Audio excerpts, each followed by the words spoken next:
আসসালামু আলাইকুম। এটিএন বাংলা সংবাদে সবাইকে স্বাগত জানাচ্ছি আমি বর্ষা ইসলাম।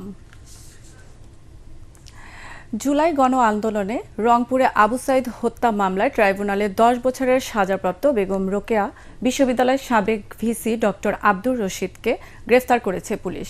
মোহাম্মদপুরের সলিমুল্লাহ রোড থেকে গ্রেফতার করা হয় তাকে। বিষয়টি নিশ্চিত করেছেন ডিএমপির মোহাম্মদপুর জোনের অতিরিক্ত উপপুলিশ কমিশনার জুয়েল রানা। জুলাই আন্দোলনের প্রথম শহীদ আবু সাইদ হত্যা মামলায় আন্তর্জাতিক অপরাধ ট্রাইব্যুনাল ২ তাকে ১০ বছরের সশ্রম কারাদণ্ড দিয়েছিলেন। চলতি বছরেই ৯ এপ্রিল রায়ের পর থেকে তিনি পলাতক ছিলেন।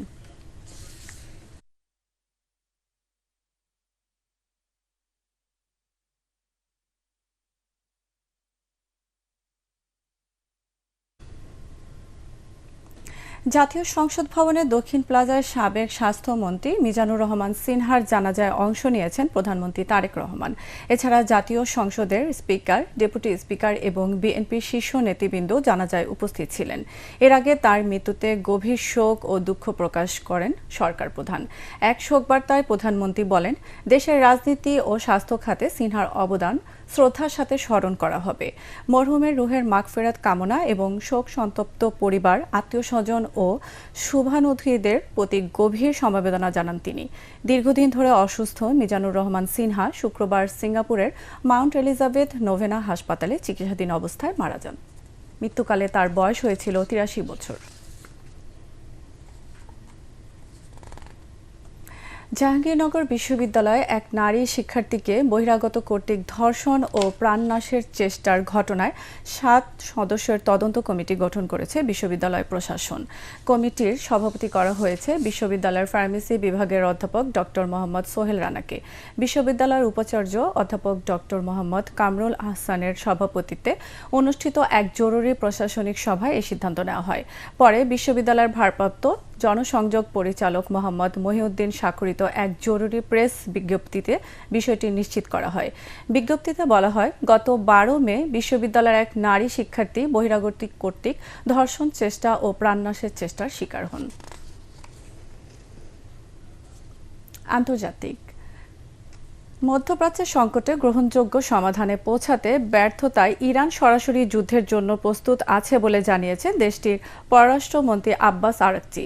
সামাজিক মাধ্যমে তিনি বলেন, এই যুদ্ধে সাধারণ আমেরিকানদের নিত্যদিনের খরচ অসহনীয় করে তুলেছে। এদিকে হরমুজ প্রণালী দিয়ে জাহাজ ও ট্রাঙ্কার চলাচলে টোল আদায়ের নতুন উদ্যোগ নিয়েছে তেহরান।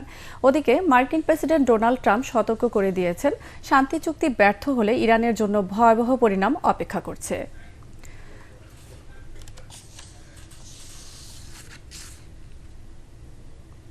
চলতি বছর ইউরোভিশন সঙ্গীত প্রতিযোগিতার শিরোপা জিতেছে বুলগেরিয়া। অস্ট্রিয়ার ভিয়েনায় অনুষ্ঠিত জমকালো এই আয়োজনে দেশটির পপস্টার ডেরার ব্যাঙ্গারাঙ্গা গানটির দারুণ আলোড়ন তুলেছে। দর্শকদের কাছে তুমুল জনপ্রিয়তা পেয়েছে, অনলাইনে ভোটও পেয়েছে সর্বাধিক। ইউরোভিশনে দ্বিতীয় হয়েছে ইসরায়েল। মধ্যপ্রাচ্যের যুদ্ধবাজ বলে পরিচিত তেল আভিভের অংশগ্রহণ ঘিরে বিতর্কের সৃষ্টি হলে কয়েকটি দেশ এই অনুষ্ঠানে অংশগ্রহণ থেকে বিরত থাকে। তৃতীয় হয়েছে রোমানিয়া। খেলার খবর, চেলসিকে একমাত্র গোলে হারিয়ে এফএ কাপের শিরোপা জিতল ম্যানচেস্টার সিটি। ওয়েম্বলি স্টেডিয়ামে প্রথমার্ধে দুদলই গোলের জন্য হানা দেয় প্রতিপক্ষের সীমানায়। গোলশূন্য প্রথমার্ধের পর দ্বিতীয়ার্ধেও সমান চাপে রাখে প্রতিপক্ষকে।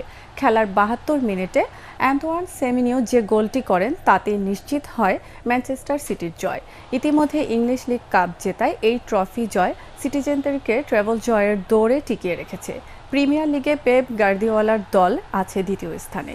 গত ২ বছর ফাইনালে টানা হারের পর জিতল সিটি। তাছাড়া টানা চতুর্থবার ফাইনালে ওঠার রেকর্ড গড়েছে তারা। এর আগে ২০২৩ সালে এফএ কাপ শিরোপা জিতেছিল ম্যানচেস্টার সিটি।